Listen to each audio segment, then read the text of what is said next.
on, say it. So Lister is teaching Crichton how to lie. It's an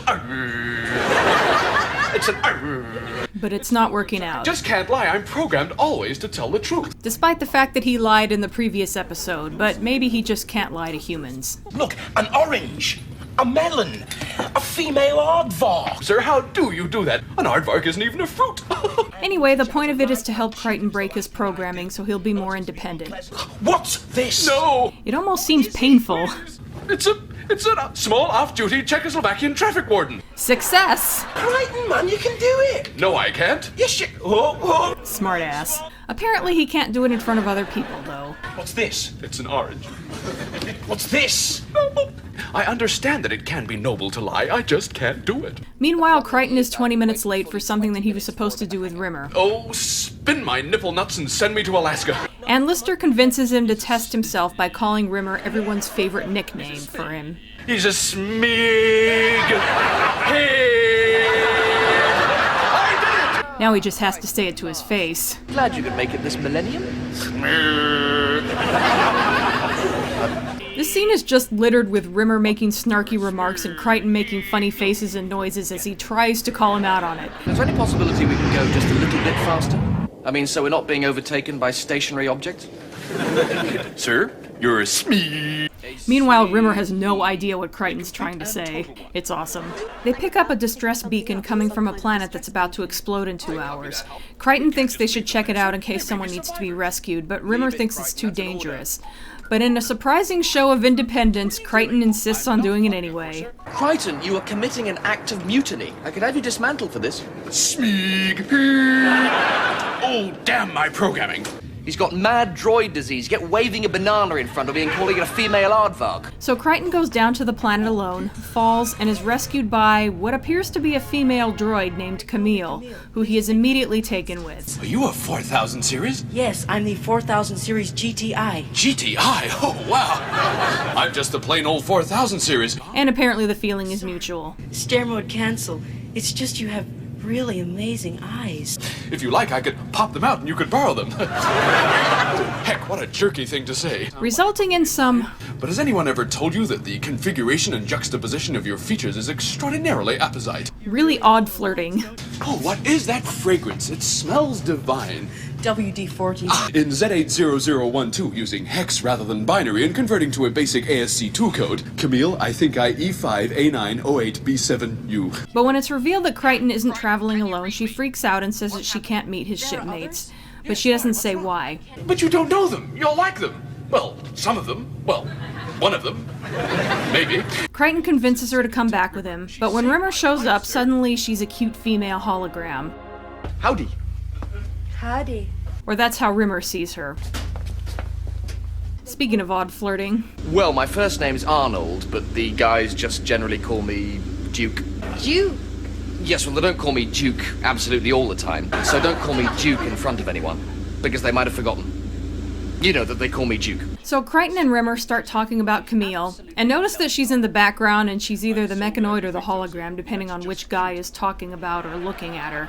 Kind of a neat detail. Oh, sure, her nose is a little loose, but to me that's just cute. Cue an awkward conversation where they're clearly talking about two different people. Camille looks like your sister-in-law?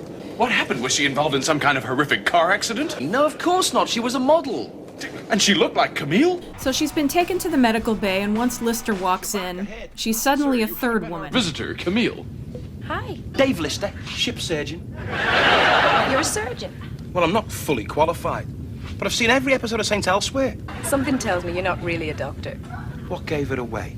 The fact that I've gone fully 10 seconds without patronising you? Now Lister knows how to flirt, assuming he's intentionally trying to make her laugh. We've got to be completely professional about this. So just lie back, relax, and I'll go and slip into my Spider-Man costume. If so, it does seem to work. So then Rimmer comes in, and it becomes obvious pretty quickly that each of them is seeing and hearing something different. And she's also a big fan of Reggie Wilson.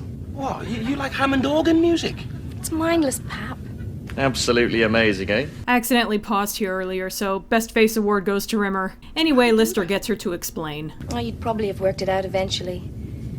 I'm a pleasure gelf. Gelf is a word we'll be hearing a lot for the rest of the series. It's an acronym for genetically engineered life form, and they come in many variations. In her case, she was genetically engineered to be a man's perfect mate, so she looks and sounds like whatever that particular guy wants to see or hear. There's no explanation as to how it works, but it seems like she isn't a shapeshifter so much as she's probably using brain waves to project image and sound over herself. Are you telling me if I go into that room, I'll see my perfect mate? Cue one of my favorite cat scenes. Hi, buddy! Yeah, I'll talk about this more when I get around to making videos about cats specifically. I guess I owe you all an apology. But Camille is not heartless, and she feels bad for leading them on, even though she couldn't really help it, especially Crichton. Why did you lie to me? Because I felt something really special for you. And in fact, she does love Crichton. I knew if you saw me as I really was, you'd be repelled. Well, try me. Who didn't see something like that coming? This is what I really look like. Oh, but as huge green blobs go, I think you're really cute. Wow, Crichton is the model of open-mindedness and being non-judgmental. I think you're really sweet. It's kind of adorable. Camille, I'd be really grateful if you would join me for dinner tonight. Speaking of which, Look, if Crichton wants to take an amorphous green blob for a discreet tentacle, I say good luck to him. that's oddly open-minded from someone who makes gay jokes about someone a few episodes later. But yeah, in general, they're all pretty supportive of Crichton and Camille. Even Cat in his own way. They should go to a sushi bar. At least that way the food won't look better than his date. I'm getting just the tiniest little The Last Day vibe here. Warm and fuzzies all around. Notice that the restaurant they're at is called Parrots. That's setting up a pun later. It's the old story. Droid meets Droid. Droid becomes chameleon. Droid loses chameleon. Chameleon becomes blob. Droid gets blob back again. It's a classic tale. Yeah, the show is weird. Anyway, from there they go dancing, to a romantic drive, to a movie theater where they're watching Casablanca.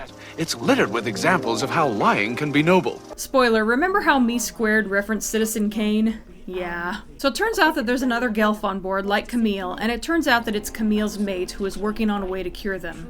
You have a husband? We're androgynous, but I suppose you could call him my husband. Hector has a brilliant mind. Solicitor, sir, would you be so kind as to take Camille's bag on board? So Crichton convinces Camille to go with Hector. If you're not on that craft when it leaves the hangar, you'll regret it. Maybe not today, maybe not tomorrow, but soon, for the rest of your life. What about us? We'll always have parrots. And there's that payoff. Without your lessons, without your bananas and your movies and your aardvarks, none of this could have happened. You're a complete and total smeghead. Crichton, this could be the start of a beautiful friendship. And so ends Camille. This was a really fun episode. They handled the Camille character in a way that you might not expect. It would have been really easy to make her some sort of villain, but instead they went the sympathetic route where she can't really help what she is. And they all just kind of accept that even if it's difficult at first. Here's a fun fact. At one point they were going to have Lister's version of Camille played by the same actress who normally plays Kachansky, implying that she is his ideal woman. But they decided against it because it would have been distracting, though they do still refer to her as Kachansky Camille in the credits. Yeah, it's definitely good that they changed that. It would have been weird having Kachansky sitting in front of Lister and him not recognizing her as such. Or if he did, it would have been weird explaining how she got there. I love this episode, but I can't really think of much else to say about it. It's mostly silly and has that fun Casablanca reference, and there's just enough weight to it to make it interesting. Next up is DNA. See you then.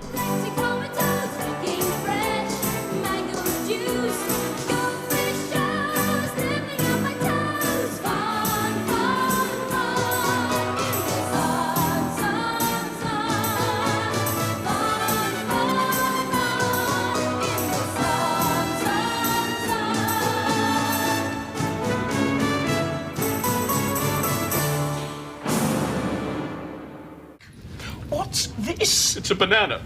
It always has been a banana, it always will be a banana. It's a yellow fruit that you unzip and eat the white bits. It's a banana.